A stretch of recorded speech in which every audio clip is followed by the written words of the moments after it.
Hayri mi? Bu ne hadsizlik? Hayri Bey diyeceksin. Niskeşli diye bir ya. Gezisnahen nub. Emir ya. Hayri mi? Bu ne hadsizlik? Hayri Bey diyeceksin. Hayri mi? Bu ne hadsizlik?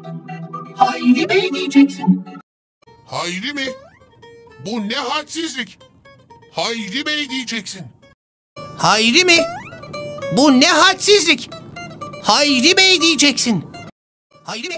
Bu ne hadsizlik? Hayri Bey diyeceksin. Hayri mi? Bu ne hadsizlik? Hayri Bey diyeceksin. Hayri mi? Bu ne hadsizlik? Hayri Bey diyeceksin. Hayri mi? Bu ne hadsizlik? Hayri Bey diyeceksin.